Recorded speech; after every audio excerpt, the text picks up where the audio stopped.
बिहार विधानसभा की 243 सीटों पर इस बार 2010 वाला खेला होगा। दावे और तैयारियों के बीच समझे हकीकत। कांग्रेस का फैसला बाकी, इन दो दलों ने कर दिया ऐलान। मुख्यमंत्री नीतीश कुमार के नेतृत्व में एनडीए 2025 का बिहार विधानसभा चुनाव लड़ेगी, ये बार बार कहा जा रहा है। वहीं विपक्षी दल चाहे जो कहें, सत्तारूढ़ दलों के अंदर इस बात की बाहरी तौर पर तो सहमति साफ साफ है। अब संकट सामने के खेमे में दिख रहा है। दरअसल लोकसभा में विपक्ष के नेता और कांग्रेस के पूर्व राष्ट्रीय अध्यक्ष राहुल गांधी जो दावे और तैयारी कर पटना से लौटे हैं, उससे तो लग रहा है कि कांग्रेस 2010 वाला खेला करने न उतर जाए। ऐसा हुआ तो बिहार विधानसभा में विपक्ष के नेता तेजस्वी यादव को कदम फूंक कर उठाना होगा। वैसे अब तक के दावों और तैयारियों को देखें तो साल 2000 और 2010 के बाद इस सदी में तीसरी बार बिहार की सभी सीटों पर कोई एक या कई दल चुनाव लड़ेंगे। सभी सीटों पर लड़ने का कांग्रेस का रहा है रिकॉर्ड। आजादी के बाद पिछली शताब्दी में तो कांग्रेस बिहार विधानसभा की अधिकतम सीटों पर चुनाव लड़ने वाली पार्टी रही ही थी। इस सदी में भी कांग्रेस ने 2 बार यही किया है।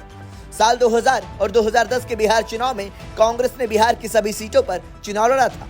साल 2000 में झारखंड का बंटवारा नहीं हुआ था तो बिहार में 324 सीटें हुआ करती थी। उस समय कांग्रेस ने सभी पर प्रत्याशी उतारे थे। हालांकि उसे महज 23 सीटों पर ही जीत मिली और 231 पर उसकी जमानत जब्त हो गई थी। और उस समय जनता दल से निकलकर बनी लालू प्रसाद यादव की पार्टी राष्ट्रीय जनता दल ने बड़ी धमक दिखाई थी। राजद ने 293 सीटों पर प्रत्याशी उतारे थे, जिनमें से 124 ने जीत दर्ज की थी। झारखंड बंटवारे के बाद अब तक एक ही बार 2010 में बिहार की सभी सीटों पर किसी दल ने प्रत्याशी उतारे और वह भी कांग्रेस ही थी। कांग्रेस ने 2010 के बिहार चुनाव में सभी 243 सीटों पर प्रत्याशी उतारे थे। इस चुनाव में कांग्रेस की हिम्मत को जनता ने हिमाकत करार दिया और कांग्रेस के महज 4 विधायक बने और 216 सीटों पर जमानत जब्त हो गई। चुनाव की तैयारियों में जुटी कांग्रेस पार्टी।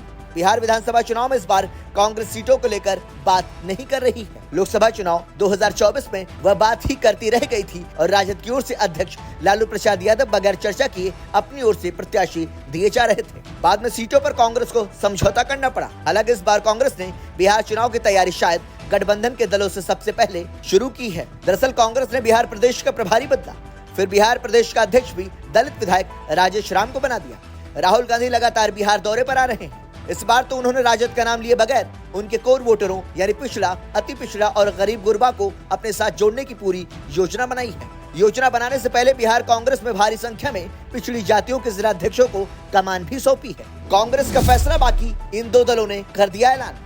दरअसल बिहार के सभी 243 सीटों पर कांग्रेस प्रत्याशी उतारेगी या दबाव बनाकर आरजेडी से सीटें हासिल करेगी, ये फैसला सामने आना बाकी है। जो परिस्थितियां बन रही हैं, उनमें तेजस्वी यादव और लालू प्रसाद यादव को कांग्रेस से बात करने के लिए उतरना ही पड़ेगा। ऐसा होता है या नहीं, यह वक्त बताएगा।